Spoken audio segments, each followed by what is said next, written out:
Let's go back in time. The year is 1995. The public internet is this brand new, exciting frontier, and a whole new generation of builders is just itching to create something. But they hit a wall, a big one. If you wanted to build anything dynamic, anything that wasn't just a static page, you needed a database. And the tools out there, they just weren't made for the little guy. So, what did it actually take? I mean, if you had a cool idea for a website back then, how would you even get started? Because believe me, it was nothing like it is today.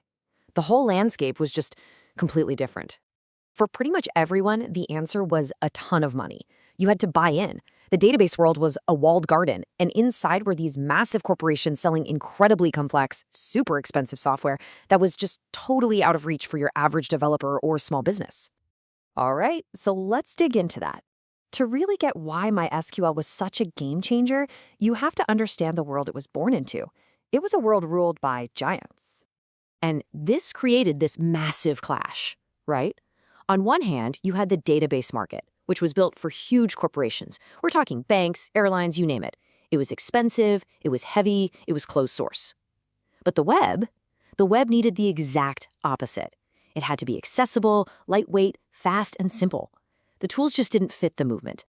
And here they are, the Goliaths of the era. You had Oracle, IBM with DB2, and Microsoft SQL Server. Look, these were powerful systems, no doubt, but they were absolutely not designed for the fast-paced, low-budget world of web development.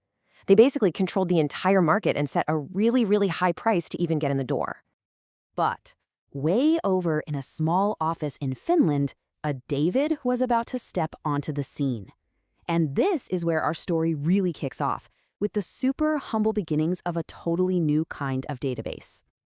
And things happened fast. I mean, incredibly fast.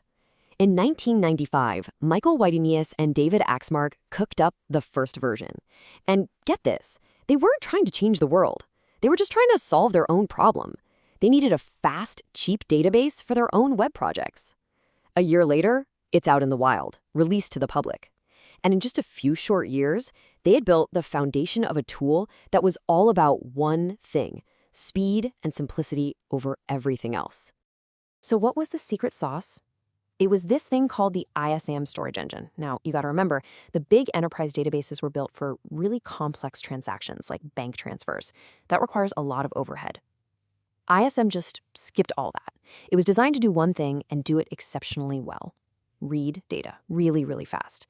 And for the early web, which was mostly blogs and forums, all read-heavy stuff, this was an absolute game changer.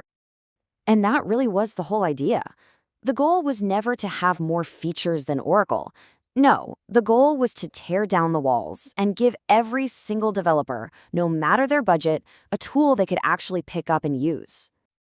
So what made it so irresistible? Well, first, it was fast where it mattered most. Second, it was simple. It gave you the basic SQL you needed, none of the bloat. And third, it was just pure access. You could run it pretty much anywhere you wanted with almost no friction.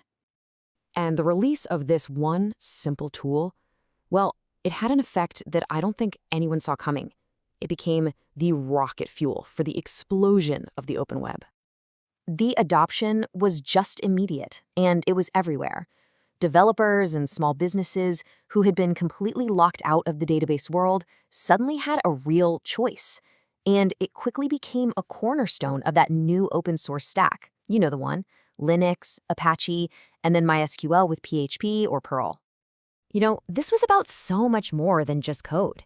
It was about empowerment. An entire generation of creators was suddenly unlocked, and they could finally bring their ideas to life without needing a giant corporate budget to do it. It's funny, because the critics at the time, they called MySQL a toy. They said it didn't have all the fancy enterprise features. But they totally missed the point. Its accessibility wasn't just some minor detail. It was the single most important feature it had. That made all the difference. So when we look back at this whole underdog story, what can we actually learn from it? Because the success of MySQL teaches us some really powerful lessons that are still super relevant today. The first lesson is huge.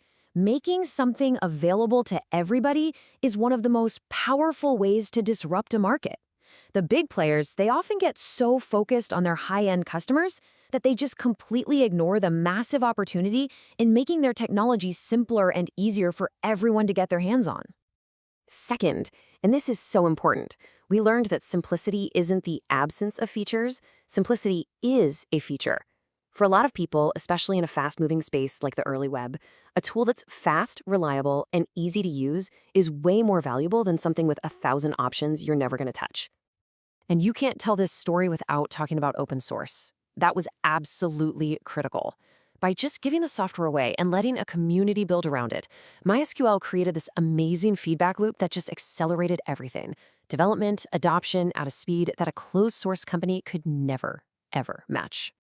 And finally, the story of MySQL proves that a project that gets dismissed as a toy can absolutely grow up to change the world.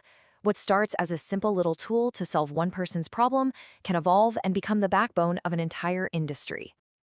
And that leaves us with a pretty fascinating question to chew on. When we look around at all the simple, accessible, maybe even toy-like projects being built right now, which one of them is quietly laying the groundwork to become the backbone of everything tomorrow?